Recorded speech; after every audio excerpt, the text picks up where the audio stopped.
नमस्कार साथियों एवं मेरे प्यारे विद्यार्थियों। आज के इस वीडियो में हम अशुद्धि शोधन के विषय में पढ़ेंगे। भाषा दरअसल भावों और विचारों के आदान प्रदान का एक माध्यम है और भाषा की महत्वपूर्ण इकाई वाक्य है। अतः वाक्य को बोलते व लिखते समय उसकी शुद्धता, स्पष्टता और सार्थकता का ध्यान रखना आवश्यक है। व्याकरण के नियमों की दृष्टि से वाक्य को शुद्ध होना चाहिए। अतः वाक्य को व्याकरण के नियमों के अनुसार शुद्ध करना ही अशुद्धि शोधन कहलाता है। अब आज हम देखेंगे कि हम किन किन अशुद्धियों की चर्चा यहाँ पर कर रहे हैं, कि वाक्य में किस किस प्रकार की अशुद्धियाँ देखने को मिलती हैं और उनका शुद्धिकरण यानी शुद्ध वे किस प्रकार से होती हैं। तो आज के इस पहले भाग में हम जिनकी चर्चा करेंगे, जिन अशुद्धियों की चर्चा करेंगे, वे इस प्रकार हैं। वर्तनी संबंधी अशुद्धियां, शब्द अर्थ प्रयोग संबंधी अशुद्धियां, लिंग संबंधी अशुद्धियां, वचन संबंधी अशुद्धियां, क्रिया संबंधी अशुद्धियां और कारक संबंधी अशुद्धियां। और इसके अगले भाग में यानी भाग 2 में हम जिन अशुद्धियों की चर्चा करेंगे वे हैं संज्ञा संबंधी अशुद्धियां, सर्वनाम संबंधी अशुद्धियां, विशेषण संबंधी अशुद्धियां, क्रिया विशेषण संबंधी अशुद्धियां, पदक्रम संबंधी अशुद्धियां, पुनरावृत्ति संबंधी अशुद्धियां जिसको हम पुनरुक्ति दोष भी कहते हैं, एवं विराम चिन्ह संबंधी अशुद्धियां।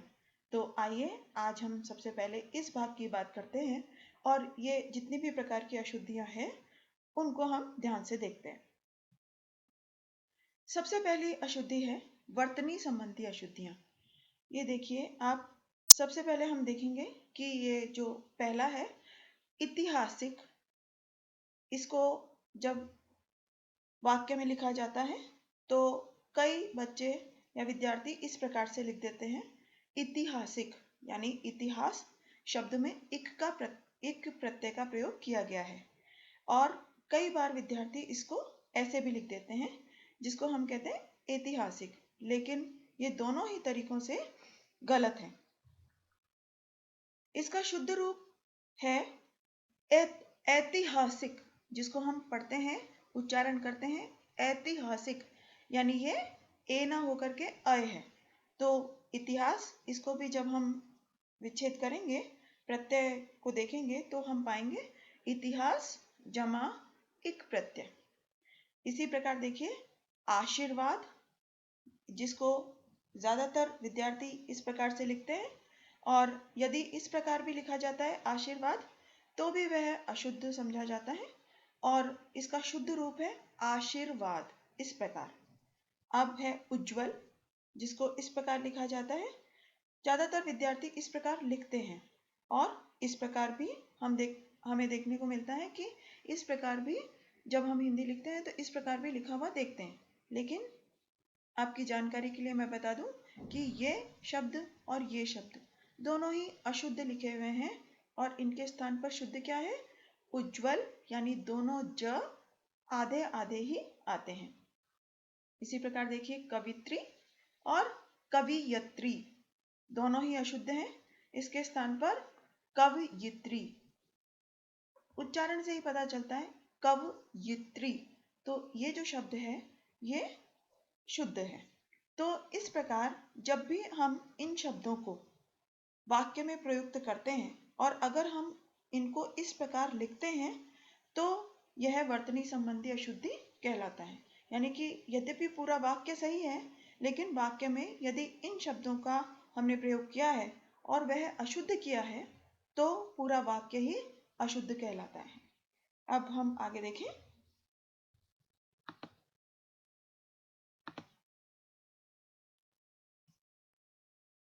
शब्द अर्थ प्रयोग की अशुद्धियां। कभी कभी वाक्यों में शब्दों का उनके अर्थों के आधार पर प्रयोग नहीं किया जाता, अतः वह प्रयोग शुद्ध नहीं रहता है। जैसे हम देखें, हम उदाहरण से इसको देखते हैं कि किस प्रकार इसका प्रयोग होता है। ये देखिए आप, अशुद्ध में मैं उपेक्षा करता हूं कि तुम यह काम कर लोगे। यहाँ पर अब आप देख रहे होंगे कि यह जो उपेक्षा शब्द है, इसका अर्थ यानी ये जो शब्द लिखा हुआ है इसका अर्थ यह नहीं है, और इसमें जो शुद्ध प्रयोग इसका जो होना चाहिए वह है अपेक्षा, यानी कि मेरी तुमसे एक्सपेक्टेशन है कि तुम यह काम कर लोगे। यहाँ पर इसमें आप देख रहे होंगे कि ये जो उपेक्षा शब्द यहाँ पे प्रयुक्त हुआ है ये अशुद्ध हुआ है, इसलिए पूरा अगर हम इसको ठीक करके लिखेंगे तो कैसे लिखेंगे, मैं अपेक्षा करता हूं कि तुम यह काम कर लोगे। इसी प्रकार देखिए, मैंने अपना गृह कार्य कर लिया है। यहाँ पर ये जो गृह कार्य है, ये ग्रह ग्रह शब्द है प्लेनेट, लेकिन यहाँ पर जो शब्द यूज होना चाहिए था, जिस शब्द का प्रयोग यहाँ पर होना चाहिए था वह है गृह कार्य, यानी मैंने अपना गृह कार्य कर लिया है। यहाँ पर गृह शब्द से अभिप्राय है घर, इसीलिए ये जो शब्द यहाँ पर हमने प्रयोग किया ये अशुद्ध है, इसलिए यह पूरा वाक्य ही क्या हो गया, अशुद्ध।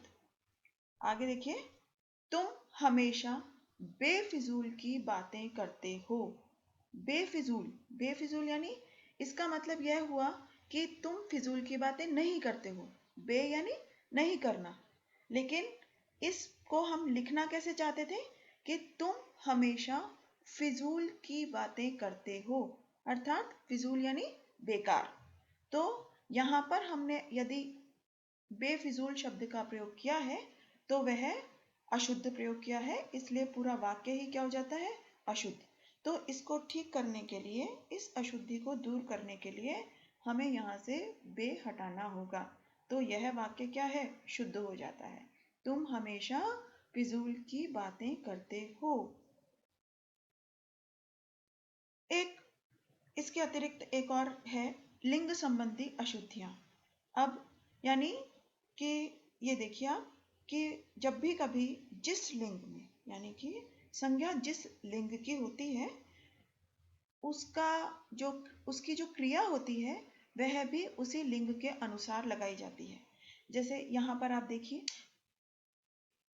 यह दही मीठी है।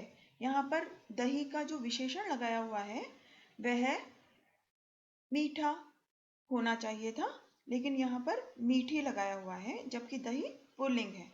तो यहाँ पर होगा दही मीठा है। इसका शुद्ध जो वाक्य है वह है दही मीठा है। आज तुमने नया पोशाक पहना है। यहाँ पर आप देख रहे होंगे कि पोशाक स्त्रीलिंग है, जबकि इसका जो विशेषण है वह इसके अनुसार न लगकर पुल्लिंग के अनुसार लगाया गया है, और क्रिया भी पुल्लिंग की ही लगाई गई है, इसलिए यह वाक्य अशुद्ध हो गया है। तो इसका शुद्ध वाक्य होगा तुमने नई पोशाक पहनी है, यानी आज तुमने नई पोशाक पहनी है। यहाँ पर पोशाक स्त्रीलिंग है, इसलिए इसका विशेषण भी स्त्रीलिंग है और क्रिया भी स्त्रीलिंग ही है। आगे देखिए, मुझे तुम्हारा बातें सुनना पड़ा। यह वाक्य अशुद्ध है क्योंकि बातें, बातें शब्द स्त्रीलिंग है, इसलिए यहाँ पर तुम्हारा और सुनना पड़ा, ये जो दोनों शब्द यहाँ पे हमने लगाए हुए हैं यह क्या लगाया हुआ है, यह पुल्लिंग के अनुसार लगाया गया है, जबकि हमें लिखना था शुद्ध वाक्य में मुझे तुम्हारी बातें सुननी पड़ी, ये शुद्ध वाक्य हो गया। इसी प्रकार कल मैंने नया पुस्तक खरीदा। यह पुस्तक स्त्रीलिंग है, तो नया के स्थान पर क्या आना चाहिए था, नई, और खरीदा के स्थान पर क्या आना चाहिए, खरीदी। तो पूरा जो वाक्य हो गया, शुद्ध वाक्य हो गया, वह हो गया मैंने नई पुस्तक खरीदी। अब आप देखिए एक प्रकार की और अशुद्धि, वचन संबंधी अशुद्धियां। वाक्यों में वचन संबंधी गलत प्रयोग भी किए जाते हैं। जैसे देखिए, ये भारत में अनेकों राज्य हैं, जबकि इसका शुद्ध होगा भारत में अनेक राज्य हैं। प्रत्येक वृक्ष फल देते हैं। अब यहाँ पर प्रत्येक यदि हमने लिखा है, इसका तात्पर्य हुआ एक, तो एक वृक्ष फल देता है, ना कि देते हैं। तो इसको हमने शुद्ध करके लिखा है, प्रत्येक वृक्ष फल देता है, यानी कि एक एक, प्रत्येक यानी एक एक वृक्ष जो है वह फल देता है। इस समय 4 बजा है। तो अब आप देख रहे होंगे कि यहाँ पर ये जो बजा है तो चार बहुवचन शब्द है, तो इसके अनुसार ही हमें यहाँ पर लिखना चाहिए बजे हैं। तो ये जो शुद्ध वाक्य होगा वह होगा, इस समय 4 बजे हैं। अगला हमारा वाक्य है, मैं तो आपका दर्शन करने आया हूं। तो ये जो आपका लिखा हुआ है यह यहाँ पर गलत प्रयोग किया हुआ है। आपका के स्थान पर जब भी कभी हम बहुवचन या हम जब कभी भी किसी उसका प्रयोग करते हैं कि हमसे जो बड़ा है, यानी कि जिसका हम सम्मान करते हैं, उसको भी हम एक वचन न रख करके बहुवचन में ही उसका प्रयोग करते हैं। इसलिए यहाँ पर आपका ना होकर आपके होगा। तो शुद्ध वाक्य क्या हुआ, मैं तो आपके दर्शन करने आया हूं। ये आपने देखा कि किस प्रकार से अनेक राज्य यानी भारत में अनेकों के स्थान पर अनेक शब्द का प्रयोग किया गया है।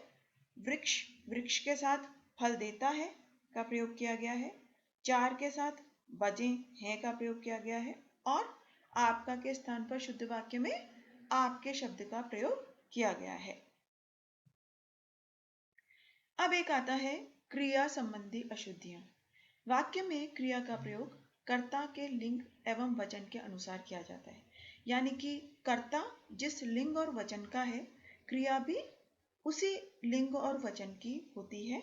जैसे यदि कर्ता एक वचन और पुल्लिंग का है तो क्रिया भी एक वचन और पुल्लिंग की ही होगी। यदि कर्ता बहुवचन और स्त्रीलिंग है तो उसी के अनुसार क्रिया का प्रयोग भी किया जाएगा। अन्यथा यदि ऐसा नहीं हम कर पाए, यदि हमने ऐसा नहीं किया, तो वह वाक्य अशुद्ध समझा जाता है। आइए देखें किस प्रकार से वाक्य शुद्ध और अशुद्ध होता है इसमें। तो सबसे पहला उदाहरण है, राम और सीता वन को गई। यहाँ पर आप देख रहे होंगे कि ये जो क्रिया लगाई हुई है गई, ये हमने सीता के अनुसार लगाया है, जो कि वाक्य अशुद्धि यानी वाक्य को अशुद्ध कर देता है। तो इसको शुद्ध करने के लिए हमको राम और सीता दोनों के अनुसार क्रिया लगानी होगी। तो हमने यहाँ पर किया है वन को गए, यानी राम और सीता वन को गए, ये शुद्ध वाक्य हो गया। उनकी बातें सुनते सुनते कान पक गया, यानी अब देखिए हम कान से सुनते हैं तो एक कान से नहीं सुनेंगे, और कान से सुनने का अभिप्राय है कि दोनों कान से हम वो बात सुन रहे हैं, तो कान शब्द बहुवचन हो जाता है। तो जब हम उसकी क्रिया लगाते हैं तो बहुवचन के अनुसार ही लगाते हैं। जैसे कान पक गए, यानी उनकी बातें सुनते सुनते कान पक गए, ये शुद्ध वाक्य हुआ।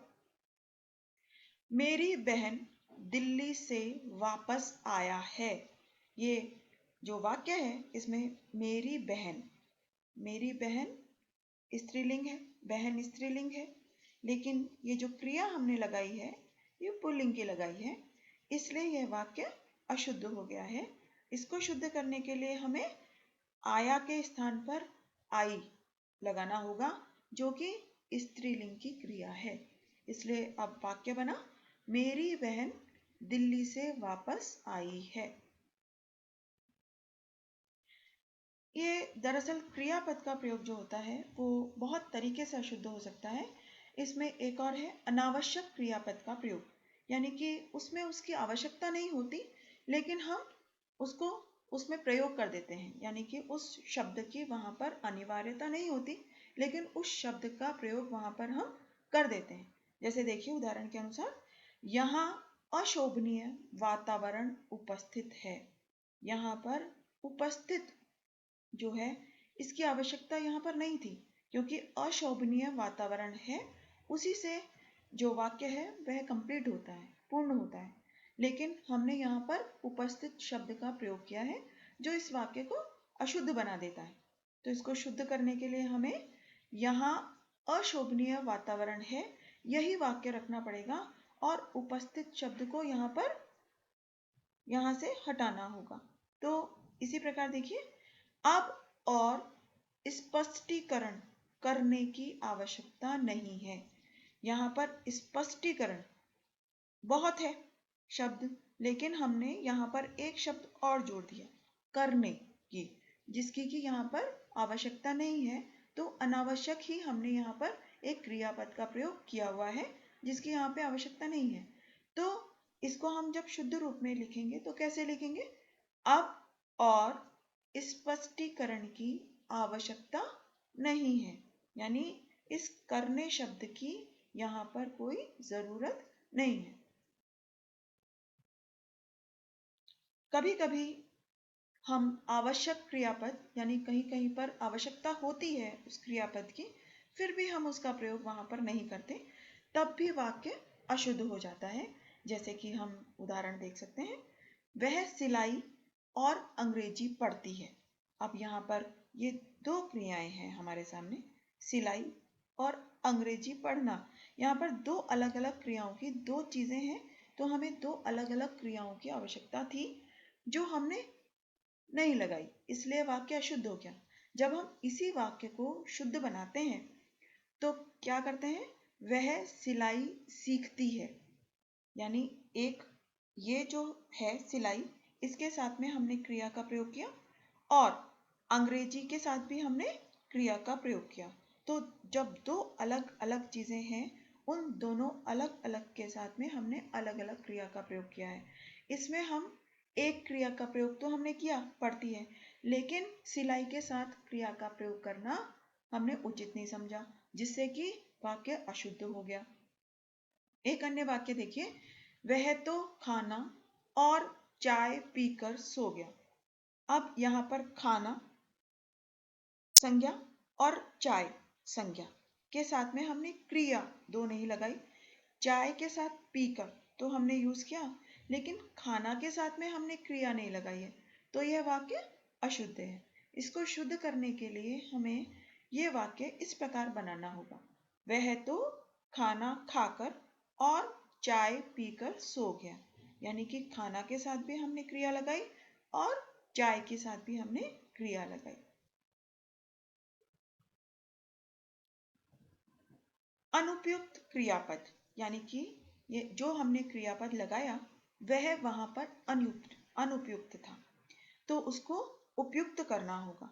जैसे कि उदाहरण से देखिए, खबर सुनकर मैं विस्मय हो गया।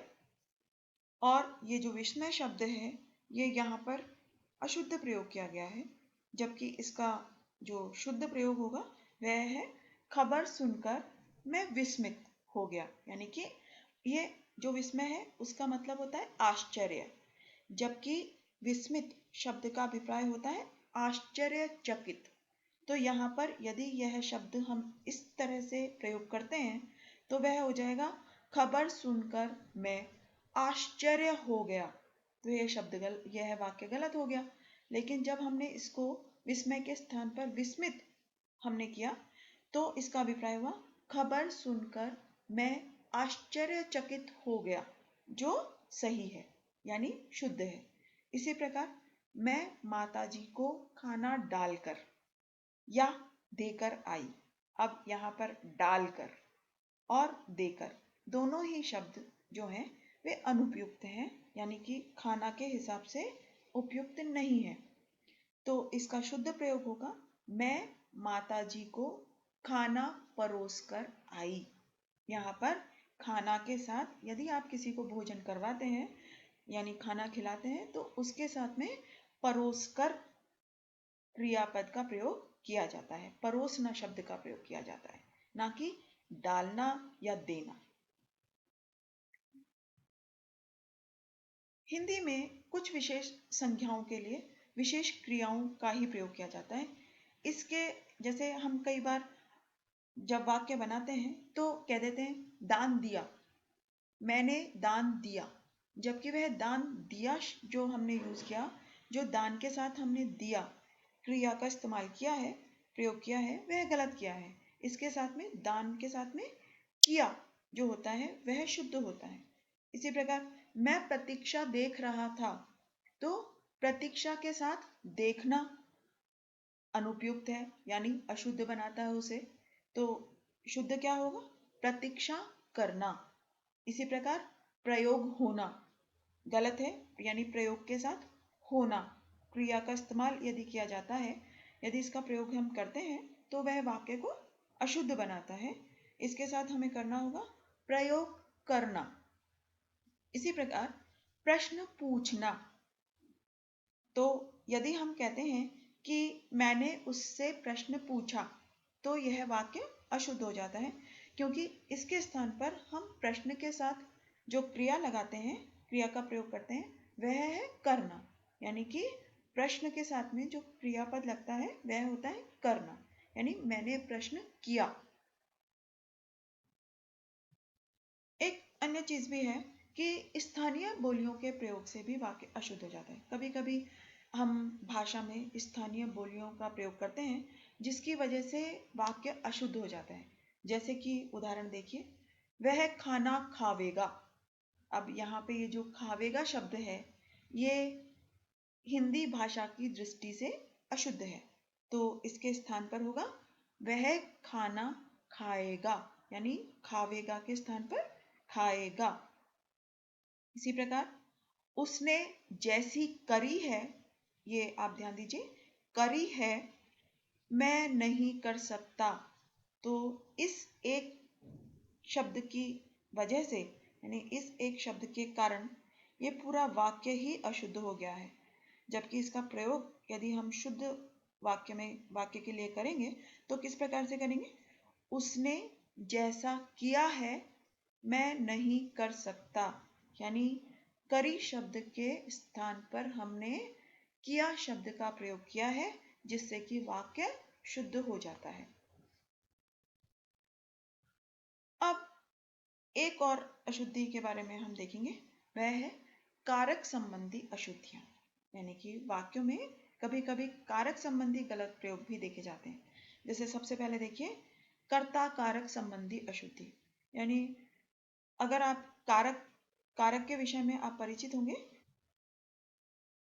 कर्ता ने कर्म को करण से जो कि साधन अर्थ में प्रयुक्त होता है, संप्रदान के लिए आपादान से, जो कि से आपादान जो कारक है वह अलग होने के अर्थ में प्रयुक्त होता है, संबंध का के की, वह अधिकरण में पर।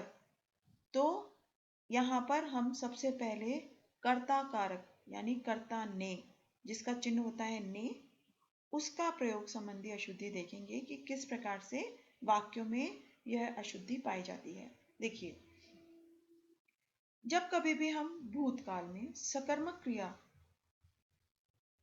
का प्रयोग करते हैं तो ने चिन्ह का प्रयोग किया जाता है। यानी कि जब भी सकर्मक अगर कोई क्रिया है तो उसके साथ में, और वाक्य है भूतकाल में, तो हम वहां पर कर्ता कारक के साथ में ने चिन्ह का प्रयोग भी करते हैं। जैसे देखिए, मैं सारी पुस्तक पढ़ डाली। तो यहाँ पर मैं, ये आप देख रहे होंगे कि मैंने, यहाँ पर मैं के स्थान पर जो हमने शुद्ध रूप में प्रयोग किया है वह क्या है? मैंने सारी पुस्तक पढ़ डाली। तो जब भी हम पूरा वाक्य भूतकाल में बनाते हैं और भूतकाल के साथ साथ जब क्रिया सकर्मक होती है तो कर्ता कारक में ने चिन्ह का प्रयोग भी करते हैं। तो यहाँ पर हमने देखा कि मैं के साथ में यहाँ पर, यानी अशुद्ध वाक्य में मैं है, तो शुद्ध वाक्य में हमने ने चिन्ह का प्रयोग भी किया है और वाक्य को शुद्ध किया है। मैंने सारी पुस्तक पढ़ डाली। कर्म कारक संबंधी अशुद्धि, किसी वाक्य में जब कर्म को अधिक महत्व दिया जाता है तो वहां कर्म कारक के चिन्ह को का प्रयोग किया जाता है, अन्यथा उसका प्रयोग नहीं किया जाता। अब यहाँ पर आप देखिए, वह लड़का पीटता है। यहाँ पर वह लड़का, ये लड़का, यहाँ पर देखिए वह लड़के को पीटता है। यहाँ पर यह लड़के को कर्म कारक, यहाँ पर हमने कारक की दृष्टि से इसका प्रयोग किया है, इसलिए यह वाक्य अशुद्ध है। तो जब भी हम इस प्रकार का कोई वाक्य बनाएंगे तो उसके साथ में हम को का प्रयोग यानी चिन्ह का प्रयोग करेंगे, जो कि कर्म कारक का चिन्ह है को, उसका प्रयोग हम करेंगे। तो वह लड़के को पीटता है। इसी प्रकार अब मैं शीतल जल को पी रहा हूँ, यहाँ पर को लगाने की आवश्यकता नहीं थी, जहां पर हमने लगा करके वाक्य को अशुद्ध कर दिया है। तो इसका शुद्ध वाक्य है मैं शीतल जल पी रहा हूं। अब देखिए आप कि एक में हमने नहीं लगाया था तो वाक्य अशुद्ध हो गया था, तो इसको शुद्ध करने के लिए हमें चिन्ह लगाना पड़ा।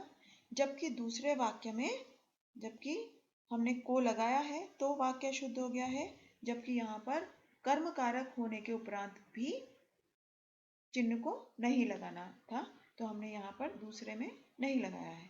मैं शीतल जल पी रहा हूं, ये वाक्य पूरी तरह से शुद्ध है।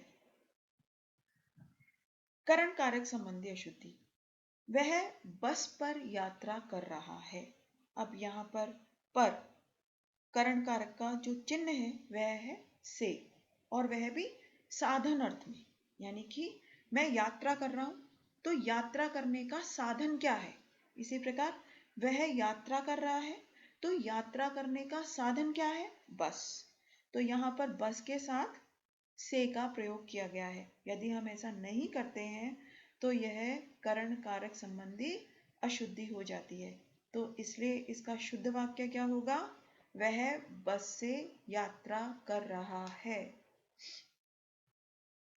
संप्रदान संबंधी अशुद्धि, संप्रदान कारक के दो चिन्ह हैं, के लिए और को, यानी कभी कभी हम को चिन्ह का प्रयोग भी संप्रदान के लिए करते हैं। यदि एक के स्थान पर दूसरे का प्रयोग हो जाता है, यानी जहां पर के लिए शब्द का प्रयोग यानी के लिए चिन्ह का प्रयोग होना चाहिए था, वहां पर हम को का प्रयोग कर देते हैं, और जहां पर को का प्रयोग होना चाहिए था वहां पर हम के लिए का प्रयोग कर देते हैं, तो वह वाक्य अशुद्ध हो जाता है।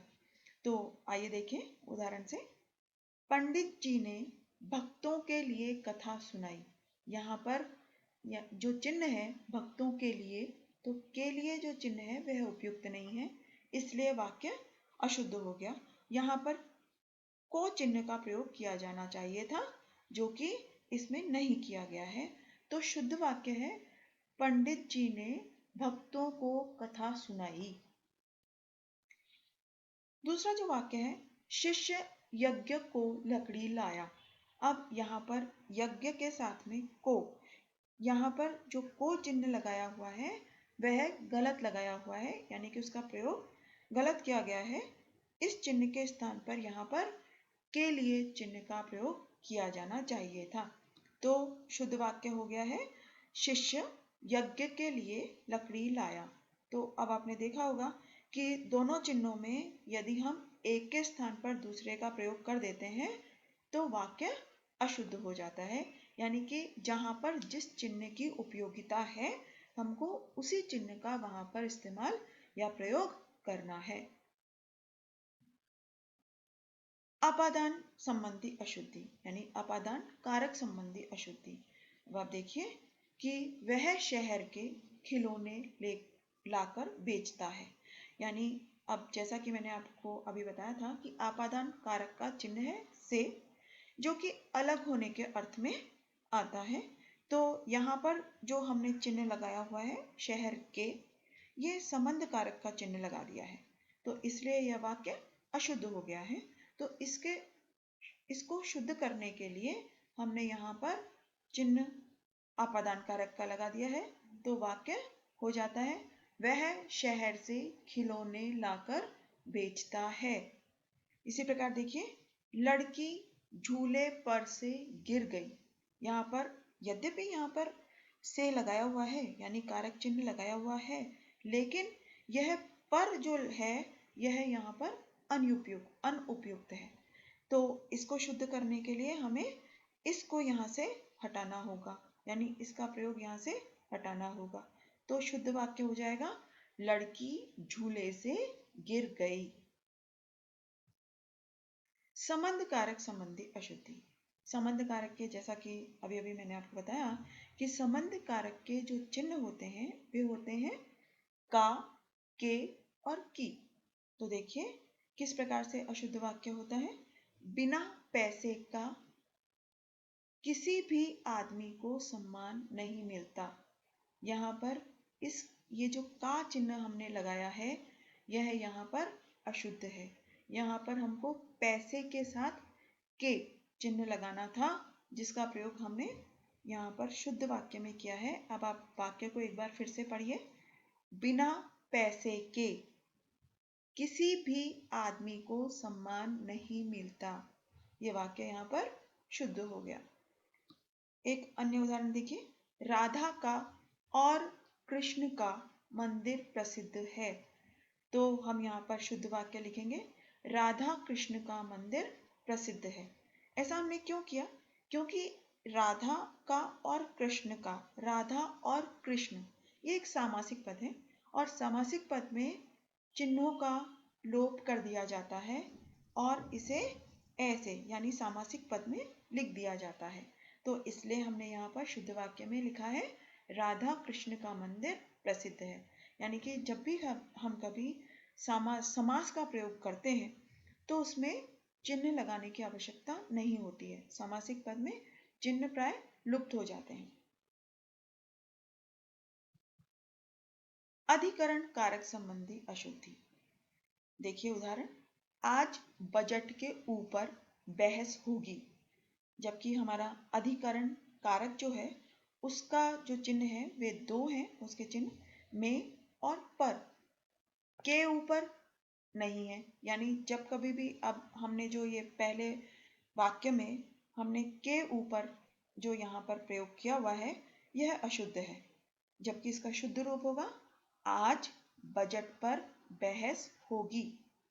इसी प्रकार देखिए, किसान ने खेत पर बीज बोया है। यहाँ पर खेत शब्द के साथ खेत में काम कर रहा है, यानी खेत में बीज बोया जा रहा है। तो यहाँ पर ये जो पर चिन्ह है ये अनुपयुक्त है।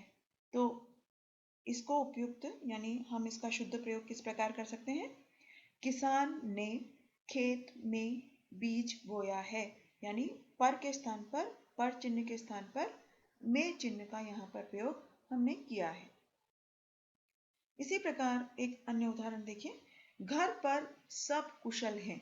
घर पर कहने का अभिप्राय हो गया घर के ऊपर, यानी तो अब आप देखिए, घर पर के स्थान पर हमने प्रयोग किया घर में, यानी इस पर चिन्ह के स्थान पर हमने प्रयोग किया है में चिन्ह का, जो कि यहाँ पर शुद्ध है।